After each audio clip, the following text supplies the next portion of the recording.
Westbrook at Jokic sabay gumawa ng record, best triple-double duo.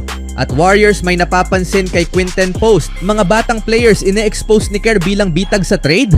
Ngunit bago ang lahat, kung gusto nyo ng matibay na basketball shoes, new men's and women's breathable, comfortable running shoes, mabibili lamang sa halagang $2,199.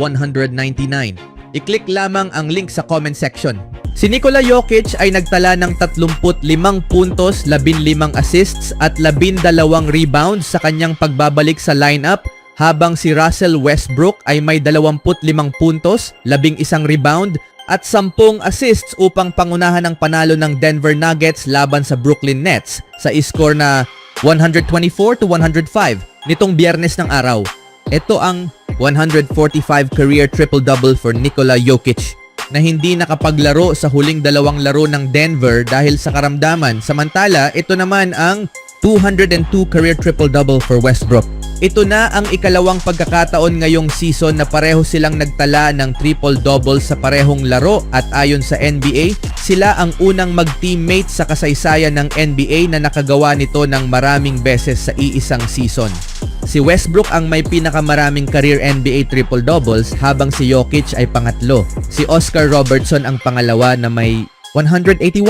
Pero sa unang naglaro, Ben Simmons ay naglaro sa unang pagkakataon mula Enero 1 at nagtala ng 10 puntos at 6 na assists para sa Brooklyn na natalo ng 4 na sunod na laro at 12 sa kanilang huling 15. Si Keon Johnson ay may 22 puntos at si Tyrese Martin ay may 19 na puntos para sa Nets. Gumawa ang Nuggets ng run sa huling bahagi ng ikalawang quarter upang kunin ang kalamangan at sinimula ng ikalawang half sa pamamagitan ng 25-9 spurt na nagbigay sa kanila ng 90-68 lead. Nakabawi ang Nets sa 97-92. Ngunit muling lumayo ang Denver at tuluyang kinuha ang panalo. Anong masasabi niyo mga kaibigan sa history ni Westbrook at Jokic? Sa ibang balita naman, bihira ang pagkakataon na may makukuha kang halaga sa pagkatalo, ngunit maraming dahilan upang maging masaya ang Warriors sa kanilang nakita mula sa kanilang short-handed sa manlalarong lineup at pansamantalang rotations nitong Sabado ng araw.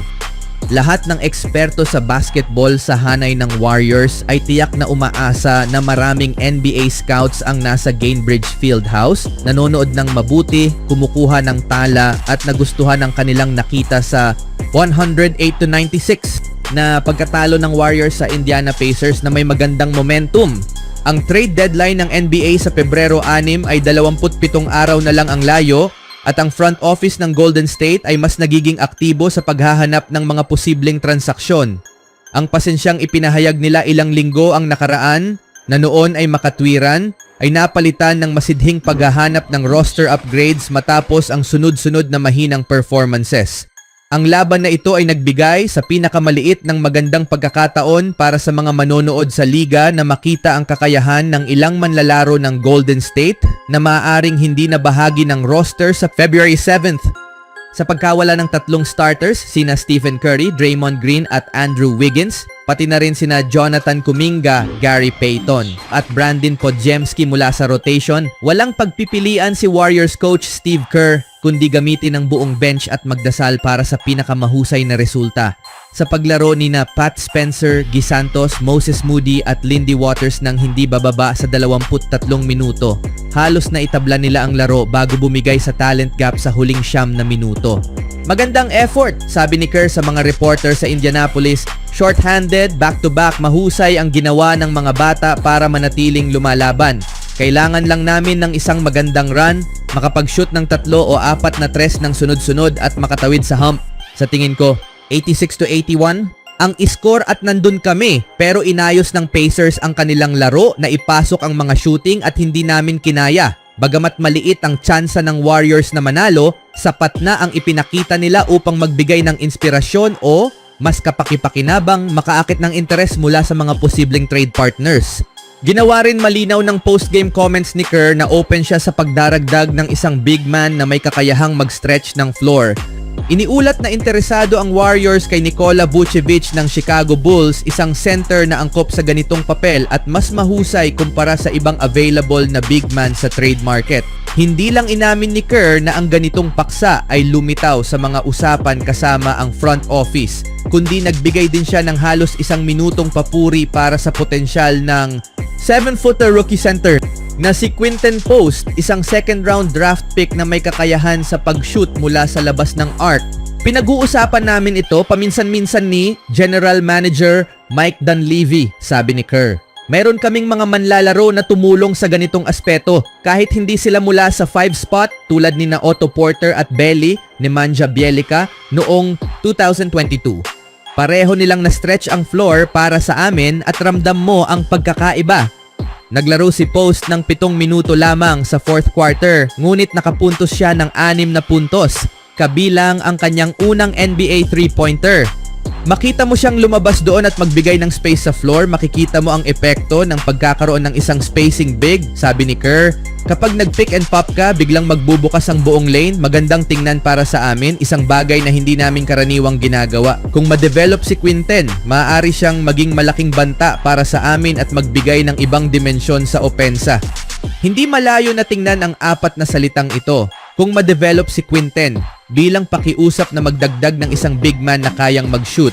Isang manlalaro na agad makakapagbigay ng bagong dimensyon na hindi kayang gawin ni na Trayce Jackson-Davis at Kevon Looney.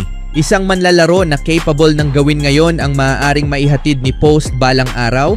Si Vucevic, isang 34 na taong gulang, ay may average na 20.2 points for Chicago Bulls. Siya ay may shooting percentage na 55.3% from the field, kabilang ang career best, 42.4% from the 3-point range. Isa siya sa 4 na centers sa liga na may average na higit sa 20 puntos, higit sa 10 rebounds at may shooting na hindi bababa sa 100 at 6 na po, 40% from long range. Ang 3 iba pa ay sina Nikola Jokic ng Denver, 3 beses na MVP, Karl Anthony Towns ng New York, isang 4 na beses na All-Star at Domantas Sabonis ng Sacramento, isang 3 beses na All-Star. Iniisip na ni Kerr ang benepisyong maaaring ibigay ng isang center na mahusay mag-shoot mula sa labas. Mas mapapadali nito ang buhay ni na Curry at Green, 2 veteranong sigurado ng mananatili sa Warriors kahit matapos ang trade deadline. Inaasahan ng Warriors na ang ipinakita ng kanilang mga manlalaro laban sa Pacers ay sapat upang gawing mas kaakit-akit ang mga ito sa posibleng trade partners. Ang pagdaragdag ng isang manlalaro na makakapagbigay ng agarang epekto sa Warriors ay mangangailangan ng pagbitaw sa ilang future draft picks at maraming manlalaro. Ang kontrata ni Vucevic ay nagkakahalaga ng $20 million this season at tataas sa $21.5 million in 2025 to 26, ang huling taon ng kanyang kontrata. Sa gabing itinakda para sa pagkatalo sa panahon na aktibo nilang sinusuri ang merkado, iyon ay may silbi. Anong masasabi niyo mga kaibigan sa napansin ni Kerr kay Quinten Post? Even when you feel low, you can still go. Even when you feel slow, you can still go. Even when there's no hope, you can still go. I never answer to no, man, I still go. Go, go.